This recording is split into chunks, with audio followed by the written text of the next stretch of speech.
అందరికీ నమస్కారం. అమ్మ మాట అమ్మాయి బాట ఛానల్కి స్వాగతం. కథ చెప్పుకుందామా? మూఢనమ్మకం.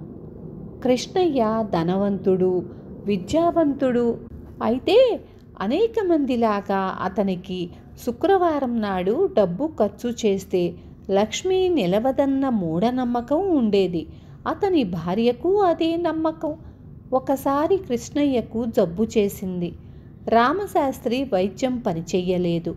అయ్యా, ఇది ప్రమాదకరమైన విషజ్వరం. మీరు ఇవ్వాళే బయలుదేరి పట్నం పోయి మంచి వైద్యం చేయించుకోండి. ఆలస్యం ప్రమాదకరం అన్నాడు రామశాస్త్రి. ఇవాళ శుక్రవారం, డబ్బు ఖర్చు ఎలా చేస్తామండి అన్నాడు కృష్ణయ్య అతని భార్యను. రామశాస్త్రి వాళ్ళ మౌఢ్యానికి మండిపడి, నేను చేసిన వైద్యానికి ఈ క్షణం డబ్బు చెల్లించండి, లేకపోతే మీ పరువు నిలవదు అన్నాడు. గత్యంతరం లేక కృష్ణయ్య భార్య రామశాస్త్రికి డబ్బు ఇచ్చి, వ్రతభంగం కానే అయ్యింది కదా అని ఆ రోజే పట్నం వెళ్ళి వైద్యం చేయించుకున్నారు.